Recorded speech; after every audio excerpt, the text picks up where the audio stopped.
But what I'm laying out here basically is the concept that I think that we need to do, and that is to shove DigiByte in the face of as many people every day that we can, but we do it subtly, and subtly is the key word. We let them discover DigiByte on their own, or at least let they think they discovered DigiByte.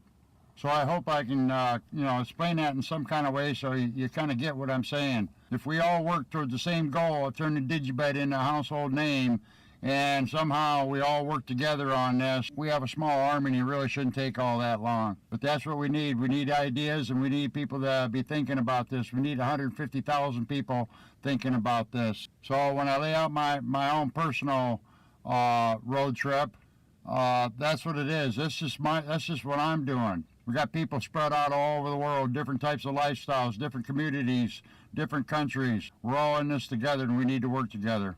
So let's just take my road trip here as an example of the idea that I'm trying to lay out here.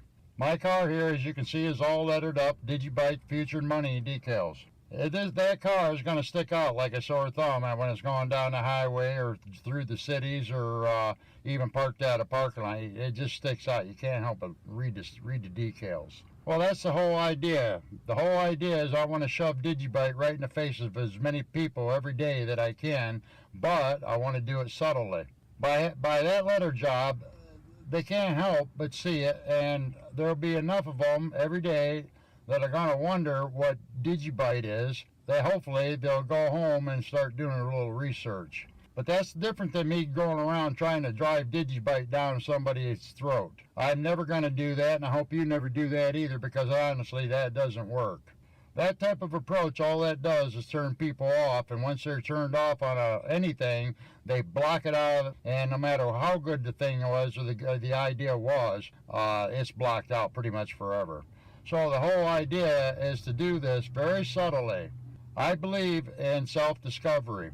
When somebody feels like they discovered something on their own by maybe seeing that car and going home and looking it up, and they soon discover DigiByte, and they're curious enough that they research it enough and they learn what it is, they become believers much easier than if I was to sit there trying to shove it down their throat or you trying to shove it down their throat.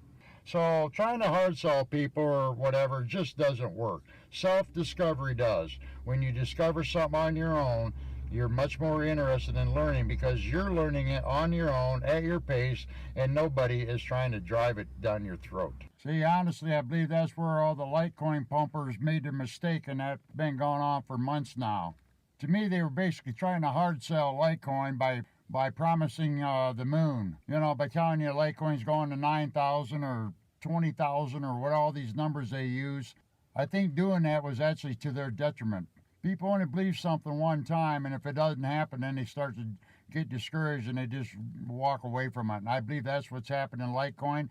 I think that's why Litecoin appears like it's going down the toilet, and which I think it is. And I believe it was because all that kind of promising the moon but never delivering that, which I consider a hard sell, to me that just doesn't work. It might work for a little bit, but after a while it just wears thin. When I said earlier that I think DigiByte has this golden opportunity right now, here's kind of what I'm talking about. It seems within the last month or two, DigiByte is starting to be talked about a lot more. It appears like it's starting to get recognized for what it is, the best crypto out there.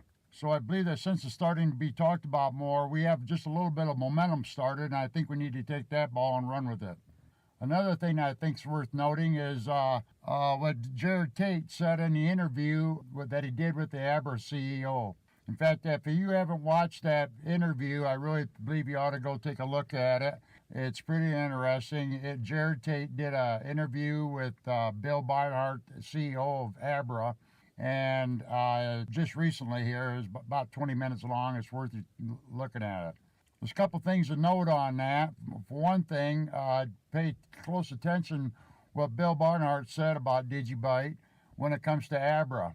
Abra noticed that out of the 25 coins they carry, that DigiByte seemed to be the one that everybody was focused on. That says volumes to me. But Jared Tate said something on that interview that I thought was pretty interesting. If you don't want to listen to the whole interview, it starts at about 13 minutes and 20 seconds. Now, when Jared Tate starts talking about all this technology stuff, he loses me. like I said earlier, I'm a low-tech guy. I really don't have a clue half of what he's talking about. But he said, when he's talking about something about the internet and how DigiByte's got, they're developing technology that will be used in the internet, and that most people won't even know that DigiByte is part of it. He said that in the bottom corner, there'll be a little DigiByte logo and it'll say powered by DigiByte. Right there's some more exposure. I don't know how far out that is. It might be quite a while. I really don't know. But if we can start to expose DigiByte to as many people as we can beforehand, and then they start seeing that on the computer, it's just one more benefit. Another thing that's going to help DigiByte get exposure, and that's DigiID. It seems that a lot of websites are starting to implement that, so that'll help out quite a bit too. I really think we need some way we can throw all the different ideas into a pot, so all the people in the community can look inside the pot and see the different ideas, different things other people are doing. I mean, they might see something that they like and something they could do, and they could pick up that idea and run with it in their own life. I'm a big believer in forums. I think we have to have a DigiByte forum. That might be one place we can hash back and forth the ideas and discuss them and throw them out there so other people can read about them and different things people are doing. But I also think we ought to have in a forum, if we do a forum, and I really believe in a forum, that it'd be a place where somebody that just read about DigiByte, been researching it, they would have a place to go to find the answers that they might have. That's going to be important, I think. I think there's got to be a place where the people that hopefully are, starting to research DigiByte, and they're going to have questions, that we steer them in a place that they're going to get answers about DigiByte, not maybe necessarily just about cryptocurrencies. Another reason I think a forum is really important, because it gives people researching DigiByte a sense that there's a community here. When you first get into cryptocurrencies, you're kind of like a lone ranger, and you first start throwing your money into cryptocurrency. At first it feels like you're throwing your money into a black hole. But if they find out there's real people into DigiByte and they're all over the world, and a lot of them, and they're believers in it, make people feel a lot more comfortable about what they might be wanting to do anyways. So I think forums are a big plus.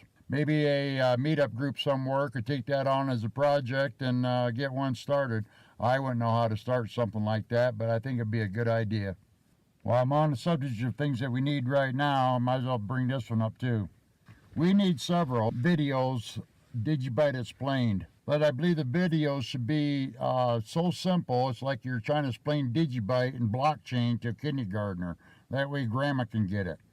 I think they ought to explain how, a transaction would work and how all the ledgers, and just get right down to the basics of blockchain technology. These videos should be like an educational video on what is DigiByte, what is blockchain, how transactions work, why blockchain is safe. Just the very basics. That's what I think is important. I think if you get too technical, you'll lose people. They'll turn it off because it'll seem like it's over their head. So there you have it. That's the basic idea. It's just basically exposure for DigiByte. A lot of people say DigiByte doesn't have any marketing. Yes, it does. It has 150,000 of us to market DigiByte. What would a marketing company do if they did have marketing, or they hired a marketing company? They would just focus on exposure. Everywhere you looked, you'd be seeing DigiByte in ad, on TV, on the radio, wherever they could stick DigiByte right in your face. That's what they would do. Well, we can do the same thing. We don't need marketing. We are the marketing. Now, what I'm going to get into next deals with the business owners, and they play the biggest role of all. If you're a believer in DigiByte and you own a small business, and you've been sitting around waiting for somebody like Amazon or some other big company to take DigiByte, but yet your own business doesn't take DigiByte, I have to ask you why. Why would you expect Amazon to take DigiByte, but you won't even take it? Now, I understand it won't work for every business, but a lot of small businesses it will. That's where it comes down to the mass adoption in the local level. That's kind of what I'm talking about. I'm talking about the small businesses in the local level. I believe if the big businesses and the corporations see that DigiByte's being taken at the local level, then they're more apt to decide they're going to take DigiByte too. But I've always believed mass adoption was going to start at the local level and quite small and grow from there. I think too many people are sitting around think we're going to start at the top of mass adoption, and I guess I don't believe it's going to happen. I wish it would. Maybe it will. Maybe there's people behind the scenes working on that. That'd be great if they were, but if they aren't, we need to be starting in the local level. With the new phone wallets, it makes it quite easy for a business to take, or a small business I'm talking about here, to take DigiByte. Let's say you have a small business and you decided you're going to take DigiByte, and you put a sign on your door that's, or the window by your door, whatever, or on your truck, DigiByte accepted here. And then by the cash register, if you have a cash register type business, you have another small one, just like your Visa MasterCard sticker that says DigiByte accepted here. Look at the exposure you're going to give the DigiByte. Now, we all know right now, probably not very many people, if any, would actually be paying with DigiByte. But day in and day out, you're giving DigiByte exposure. Plus, there's another thing you're doing for DigiByte by putting that sign in your door. One of the problems we're going to have with any crypto is to get the general public to see cryptos as money. Well, by you having that sign on your business, DigiByte accepted here, you're giving DigiByte credibility as money. People start to see DigiByte as money. So that's a big step in adoption. So just the sheer traffic and sheer exposure that a business owner could give DigiByte way out leverages what any of us could probably ever do. Okay, now for the rest of us. When we get this thing starting to roll out and you see a business in your area with a DigiByte accepted here sticker on its door, you need to go in there.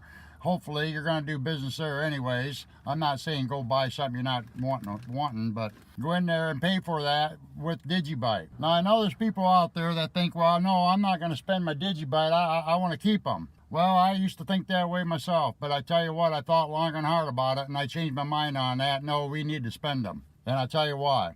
We need to start getting DigiByte rolling in and out of the system just as fast as we can, and here's the reason. Right now, there's no exchanges that we can buy DigiByte with fiat money that I know of. In fact, a lot of people make in the comment sections on videos, kind of razz DigiByte and trash DigiByte because of that fact. Well, that is a fact, and we need to change that. Hopefully, Abra's going to change that for us, but we need somebody to do it. We need to be able to buy DigiByte with fiat money, and then we need to use it, because we need to roll it in and out of the system, because exchanges are going to notice that, and if we get that working fast enough and good enough, if people start to notice, exchanges will be tripping over themselves to sell you DigiBytes with fiat money. They're not going to let that go unnoticed, trust me. If you're only going to go in there and buy supper or get a haircut or whatever you're doing and spend a few DigiBytes, you can always go buy some more to replace them. But you got a whole bunch of DigiBytes, I'm assuming, in a wallet. Well, by us using those things and us trading them things back and forth, it's going to start driving the price of DigiByte up. So you're riding up a whole bunch of them, and you need to spend just a few to help the movement here. There's another reason you need to go in there and spend your DigiBytes with the business and that's taking them, is basically show the business they had the guts to put that sticker on the door, that you appreciate them putting on the door. I think the businesses that put that sticker on that door, DigiByte accepted here, should be rewarded.